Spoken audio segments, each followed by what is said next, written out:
Estiagem que não passa. Agricultores catarinenses sofrem com a falta de chuva desde o início do ano. Fruticultura, milho, soja e pecuária são as atividades mais impactadas. Pesquisador da EPAGRE fala sobre os efeitos da escassez de água na produção de uva e os desafios da pesquisa e dos produtores neste momento crítico. Homeopatia na produção de leite. No sul catarinense, produtores apostam no tratamento para controlar as principais doenças do rebanho. Tem também pomar de pitaia bonito e produtivo. Aposte na adubação orgânica para garantir boas colheitas. E ainda, você já ouviu falar em biocarvão? É um resíduo sem valor comercial, mas que pode melhorar a fertilidade do solo e aumentar a produtividade. Olá, a edição de hoje está começando. Sejam todos bem-vindos ao SC Agricultura, programa de TV da EPAGRE. Santa Catarina continua enfrentando uma das mais severas estiagens dos últimos anos. Os índices de chuva começaram a cair ainda em 2019. De lá para cá, a situação só piorou. Com isso, os produtores rurais sentem na pele os efeitos da seca. Veja quais as regiões e culturas agrícolas mais afetadas. A cultura que mais vem sofrendo é a cultura do milho, por o estágio já está um pouco mais avançado. Muitas plantas estão desidratadas pela falta de chuva em nossa região. E a gente observa que ainda não houve a semeadura da pastagem anual de verão. Isso em função da pouca umidade do solo. Podemos observar que a cultura da soja está sofrendo com essa praga, que é a vaquinha, em função da estiagem prolongada na região. Aqui é uma área de pastagem anual, faço semeadura inverno e verão. Faz um mês e pouco que eu semeei. Alguma coisa que tem nascido. E o resto, nada, já estaria largando as vacas em cima se fosse ter chovido. Essa é a situação no milho plantado dia 26 de setembro. O milho está assim. E o restante praticamente já morreu. Mais da metade do milho já morreu por falta das chuvas, né? Grande parte do estado de Santa Catarina continua sofrendo com a estiagem. Desde o início do ano, a falta de chuva é motivo de preocupação no campo. Com a escassez de água, agricultores enfrentam dificuldades na produção agropecuária. Os centros especializados da EPAGRE, CEPA e CIRAM trazem mais informações em relação às regiões e culturas agrícolas mais atingidas, além dos dados da meteorologia.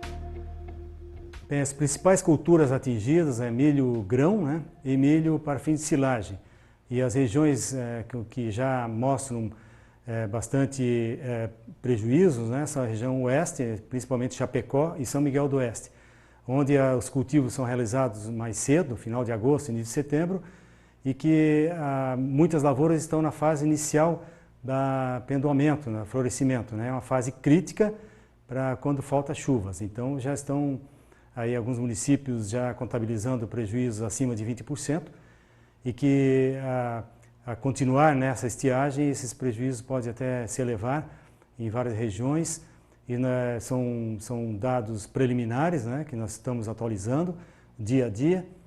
Bem, feijão também, né, cultura de verão também já sente bastante, né, cultura sensível, e pastagens de verão, estabelecimento de pastagens, né, e que reflete na cadeia produtiva do leite. E na questão da soja, está havendo um atraso, né? Um atraso no plantio, que a época mais propícia é outubro, né? De soja, é a janela ideal. Então, muitos agricultores estão atrasando esse plantio, que pode afetar a produtividade também. Desde junho de 2019 que realmente as condições de chuva diminuíram bastante no nosso estado. Claro que teve algumas oscilações, alguns períodos até que tivemos uma chuva um pouquinho mais significativa, mas no geral isso não aconteceu. E também, agora, nos últimos 2 meses, a situação se agravou justamente com a chegada do fenômeno Laninha sobre o nosso estado. A região mais atingida pela geada é justamente o oeste catarinense. Claro que eu estou falando do oeste, extremo oeste e também até do meio oeste. Mas, em síntese gerais, todas as regiões têm uma característica com chuva também, em alguns momentos, abaixo da média. Com a influência do fenômeno Laninha, que está acontecendo agora no nosso estado, então isso aí vai acontecer que as chuvas devem continuar abaixo da média histórica aí sobre a região, principalmente agora no mês de novembro e também em dezembro. É situação difícil para os agricultores e a produção de uva, atividade importante da fruticultura do estado, também sofre com a estiagem. Veja os impactos neste segmento produtivo na Dica Epagre, enviada pelo pesquisador André Kulkamp, da Estação Experimental de Videira.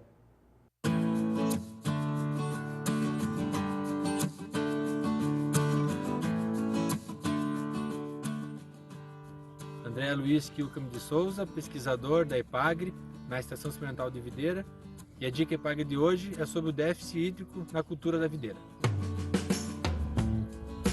Em comparação com outras plantas, a videira é considerada uma planta com uma boa resistência ao estresse hídrico. Normalmente, no sul do Brasil, a nossa dificuldade é com o excesso de precipitação, que causa baixa qualidade nos frutos, alta incidência de doenças como milho e a podridão. Porém, nos últimos anos, e especialmente nesse ano, a falta de água, o déficit hídrico, tem se tornado um desafio para o setor produtivo, fazendo com que nos causassem problemas na safra. Uma safra que até então era tinha uma boa perspectiva, como vocês podem ver, uma alta quantidade de frutos.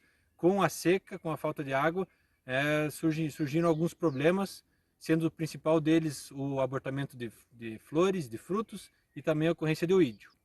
Nas variedades mais tardias de videira, como é o caso desse cacho, nós vemos claramente flores que abortaram, vários frutos que abortaram, causando com certeza uma diminuição drástica na produtividade. Isso ocorreu aqui na região do Vale do Rio do Peixe, nas variedades que floresceram mais tarde. Esse abortamento pode ser visto nessa planta da cultivar Niagara, onde os cachos mais atrasados, que tiveram a floração mais atrasada, vocês podem ver claramente que nós temos problema de frutificação, um cacho mais ralo. Ao contrário da maioria dos cachos da Niagara, que é uma variedade precoce, no qual a gente teve uma boa frutificação sem problemas causados pela estiagem. Então, a maior perda com estiagem na região do Vale do Rio do Peixe foram para as variedades mais tardias. Outro problema típico de anos com baixa precipitação é a ocorrência do oídio da videira. Então, no ano normal, é uma doença dificilmente encontrada nos parreirais e que esse ano é muito comum, principalmente em parreirais cobertos, com cobertura plástica, mas também em alguns não cobertos, principalmente em variedades viníferas. Então o produtor tem que ter o cuidado na diagnose, no monitoramento dessa doença. Essa doença, se mal manejada, ela pode comprometer completamente a safra. A previsão para o restante do ano, para o final da safra, é de ainda falta de precipitação. Então mesmo uma variedade como a Niagara, que até então não foi tão impactada pela falta de água, ela provavelmente vai ainda ser impactada. Por isso é muito importante que o fruticultor, que o viticultor planeje a sua propriedade para armazenar água e para pensar numa irrigação, que a gente recomenda. Existem várias formas de irrigação, mas no momento de falta de água, a irrigação por gotejamento é muito eficiente, porque ela utiliza pouca água e vai com certeza poder garantir uma safra adequada para todas as variedades. Com a mudança climática, novos desafios se impõem ao produtor rural, ao viticultor. Então, cada vez mais é importante a assistência técnica. Então, em caso de alguma dúvida, procurem os escritórios locais da Epagre e também as estações experimentais que trabalham com videira.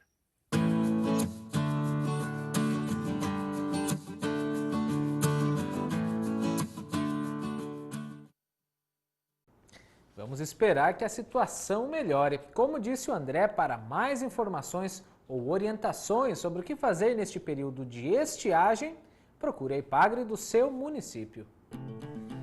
Depois do intervalo, quer ter um pomar de pitaia bonito e produtivo? Não perca as dicas sobre adubação orgânica. Veja como os produtores do sul catarinense capricham no cultivo. Fique com a gente, já voltamos!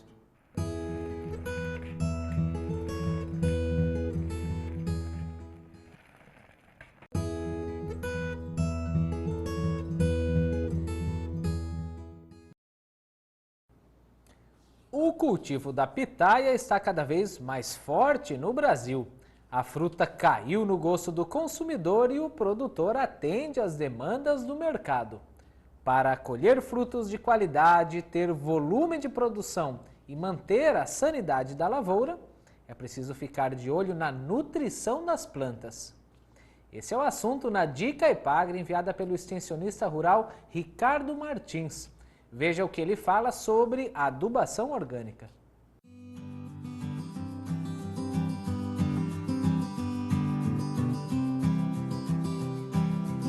Pessoal, me chamo Ricardo Martins, sou engenheiro agrônomo, extensionista rural aqui do município de Maracajá e hoje estamos em Forquilinha, na família Ricken, no pomar de pitaias da família Ricken, e hoje a Dica Epagre é sobre adubação orgânica nas pitaias.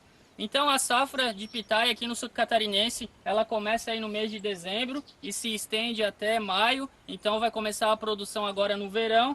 E hoje a Dica Epagre é a gente falar um pouquinho sobre adubação orgânica. Então, como vocês podem observar, esse pomar aqui ele está sendo conduzido no sistema de produção orgânica.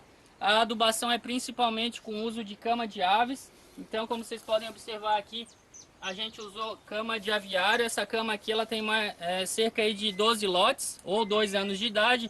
Então é um material que ele foi bem curtido, né? Ele foi bem estabilizado. E hoje a gente está fazendo uma adubação para preparar a pitaia para a floração e frutificação. Estamos calibrando a adubação de acordo com a análise de solo, então é muito importante a gente fazer uma análise de solo para verificar a fertilidade do solo e calibrar a adubação, bem como conhecer a composição dessa cama de aves, né? Mas hoje, como exemplo, a gente está usando aí em torno aí de 2 a 3 quilos de cama de aves por planta, né? Então o sistema aqui ele é conduzido numa trave, né? Então, como vocês podem observar, a gente está fazendo a adubação nos dois lados da fileira. A adubação, como é um pé um pouco mais novo, ela está sendo realizada ao redor do palanque. E agora, então, a gente vai esperar épocas de chuva, né, o período aí de precipitação, para essa adubação ela reagir bem e canalizar os nutrientes mais para a fase de florescimento e frutificação. Na pitaia, é muito importante a gente deixar todos os cladóides com bastante exposição solar, que ela só vai florescer e frutificar onde tiver bastante incidência de raios solares. Então já foi feita uma desbrota aí na primavera, uma desbrota bem radical. E agora a gente vai tirando um ou outro broto, de forma a gente sempre deixar a exposição solar. Então a Dica Epagre de hoje é sobre adubação orgânica, mas eu só queria deixar para vocês uma outra dica também, que seria a cobertura de solo. Aqui a gente utiliza bastante o amendoim forrageiro, que é uma leguminosa aí de estação quente, perene. Ela está sendo utilizada aqui principalmente para cobrir o solo, reter umidade, adicionar matéria orgânica e também para fixar o nitrogênio atmosférico, né? É uma leguminosa que coloca bastante nitrogênio para as pitaias, além também de ciclar bastante os nutrientes para a pitaia e disponibilizar para ela ao longo da safra. Aqui ela foi roçada, ela sofreu uma roçada agora nesses últimos dias, bem de leve, de forma a deixar o solo sempre bem coberto, né? E causar bastante conforto térmico para a pitaia. Então, tem dois sistemas que estão trabalhando muito bem aqui. A adubação orgânica, né, com o uso da cama de aves, e o amendoim forrageiro aqui disponibilizando nutrientes e ciclando diversos nutrientes para a pitaia ao longo de todo o ano. Então, pessoal, a dica é essa: consulte sempre um técnico do seu município, faça uma análise de solo, procure o escritório municipal e vamos deixar umas imagens aí bem legais aqui desse pomar que está sendo conduzido pela família Rick. Muito obrigado.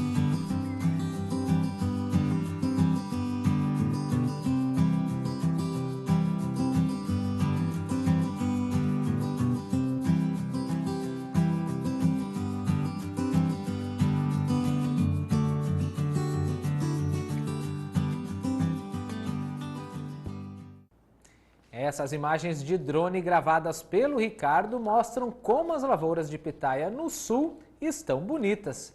Sinal de que os produtores investem em tecnologia e seguem as orientações técnicas da Epagre. E agora uma curiosidade: você sabia que os pedaços de carvão que não possuem valor comercial, isso após o processo de fabricação, podem ser aplicados no solo para melhorar a fertilidade? Esse condicionador de solo é chamado de biocarvão. Além de trazer benefícios agronômicos, ele reduz o passivo ambiental provocado pela atividade. Olá, você já ouviu falar em biocarvão?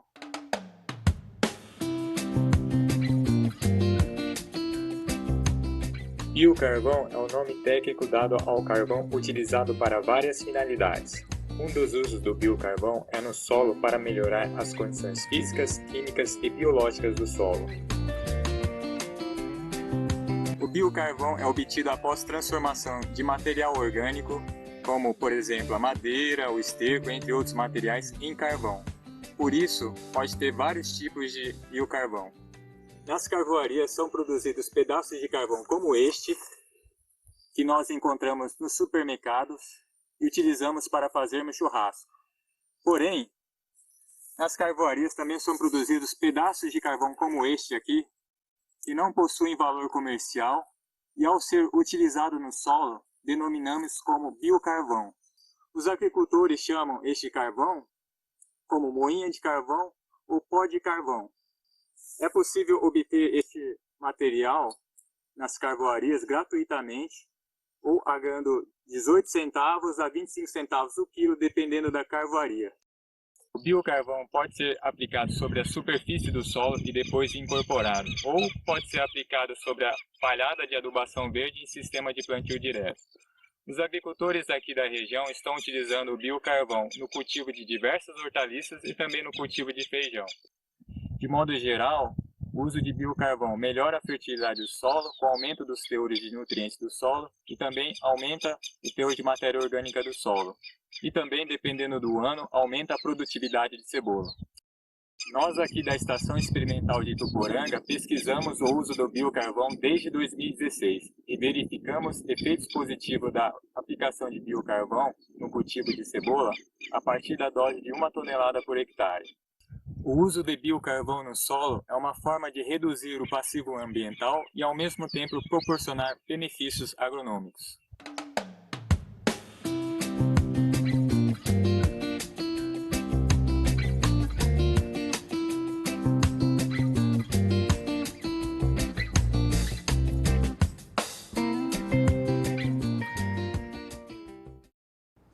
Olha aí que ótima alternativa para fertilizar o solo e ainda ajudar na proteção ambiental. A seguir, a homeopatia é amplamente utilizada na medicina humana. Mas para os animais, como vem sendo utilizada a homeopatia veterinária? Falamos sobre isso depois do intervalo aqui no SC Agricultura.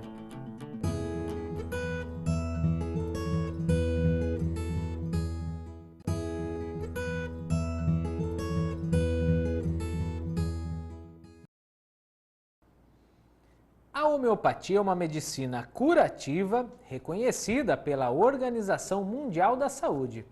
A terapêutica vem sendo utilizada com sucesso também na agropecuária. Nossa equipe visitou um casal de agricultores no sul catarinense que não abre mão da homeopatia para o tratamento de enfermidades das vacas leiteiras. Lembramos que essa reportagem foi gravada antes da pandemia. Acompanhe!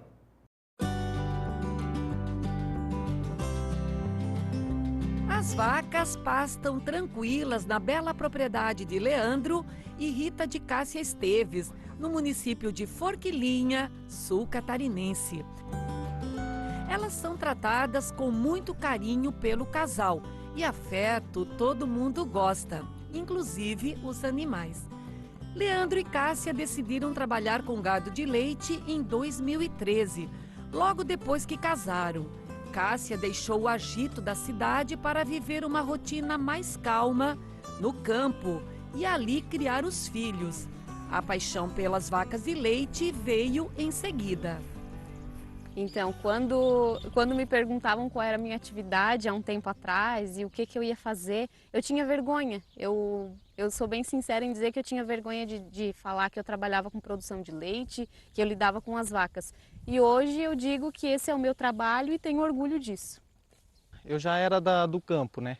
E ela, assim, adotou também a propriedade, adotou, né, a trabalhar a lida no campo. e a gente foi se aperfeiçoando com técnica, com curso da EPAGRE. Então, dessa maneira que a gente vem trabalhando. Na propriedade do casal são 16 vacas em lactação e 2 secas. A produção de leite é de 300 litros por dia. Para manter os bons índices de produtividade, não falta pasto de qualidade nos piquetes. A gente vem trabalhando com Tifton, hoje que a gente tem Tifton, tem algumas partes já implantando missioneira gigante e tem algumas braquiárias, que tem mombaça, tem brisanta, algumas outras braquiárias, mas a gente vem mudando a nossa tecnificação e usando uns outros cultivares. Quando chega a hora da ordenha, as vacas sabem o caminho de casa. Tranquilamente saem dos piquetes e se dirigem ao galpão, onde são ordenhadas e recebem um reforço na alimentação. Só que aqui, na propriedade dos Esteves, algumas gotinhas diluídas em água são acrescentadas à ração. Isso faz toda a diferença no tratamento das enfermidades dos animais. Leandro e Cássia optaram pela homeopatia para cuidar melhor de suas vacas. Muitos problemas que atrapalham a produção de leite e causam prejuízos, como a mastite, são solucionados com o tratamento homeopático. Muito utilizada na medicina humana, a homeopatia é um tratamento que ganha espaço também aqui, na produção de leite. E olha, as vantagens são muitas. O medicamento não causa efeitos colaterais e nem deixa resíduos no leite. Um ótimo caminho para quem deseja produzir leite orgânico. A homeopatia veterinária é a aposta de muitos produtores para controlar os principais problemas do rebanho de maneira rápida, eficiente e com menos gastos. O Marcelo Pedroso é médico veterinário da EPAGRE e possui especialização em homeopatia. Em todo o estado, ele orienta os produtores sobre essa alternativa de tratamento dos animais. Marcelo, quanto tempo faz que você vem trabalhando, vem dando uma atenção especial à homeopatia? Desde 2008, nós vemos desenvolvendo esse trabalho, então são 10 anos, assistindo produtores de leite, de gado de corte e também na capacitação de técnicos e agricultores em diversos cursos que nós temos, tanto no sul do estado como em outras regiões de Santa Catarina. E por que essa ideia de trabalhar com a homeopatia veterinária? Na cadeia do leite, dos alimentos como um todo, Eunir, cada vez mais se sente a necessidade de tratamentos, tanto nas plantas, mas principalmente nos animais, que não deixem resíduos para os humanos que vão consumir, tanto no leite, na carne, nos ovos. E a homeopatia vem como uma terapêutica barata, acessível aos produtores e não tem nenhum problema de carência desses produtos, no leite, na carne, enfim, para o consumo, pode vender sem problema nenhum. E isso traz muitos benefícios, tanto nos alimentos como econômicos para as famílias que trabalham com homeopatia. Nos cursos que participaram e com a orientação técnica do veterinário Marcelo, Leandro e Cássia hoje sabem direitinho como e quando fornecer as doses de homeopatia aos animais. Os medicamentos aumentaram a imunidade das vacas, controlaram doenças e deixaram o rebanho assim, dócil, fácil de se lidar. A gente repertorizou o rebanho, Foi feito juntamente com o Marcelo, a gente sentou, a gente estudou o comportamento dos animais, tudo que tinha, envolvendo os animais, comportamento, quais seriam os problemas que teriam e as características de cada um em si também. A gente fez toda essa repertorização e chegamos à conclusão do medicamento de fósforo. Então, assim, são os animais que querem carinho, os animais bem calmos, então são fósforos. Observamos bastante mudanças. Uma delas foi em relação ao custo, porque o custo da homeopatia ele é bastante diminuído em relação ao custo dos remédios convencionais que a gente encontra nas agropecuárias. E também nós utilizávamos muitos antibióticos, anti-inflamatórios e hoje isso diminuiu de forma bastante significativa e nós utilizamos pouquíssimos remédios, pouquíssimas intervenções alopáticas e o foco mesmo é na homeopatia. Para toda e qualquer enfermidade, seja aguda ou crônica. E nas enfermidades agudas, né, um mito da homeopatia que é lento, demorado, não é verdade, porque a homeopatia no processo agudo é muito mais rápido que qualquer tratamento. Por exemplo, uma mastite clínica, muito inchaço, com muita secreção, você consegue reduzir de um dia para o outro quase 50%, em casos, às vezes, de conseguir de uma ordenha para outra quase que a cura desse animal, né? Ao passo que num tratamento convencional demora muito mais tempo, além do resíduo químico que fica nesse leite, né?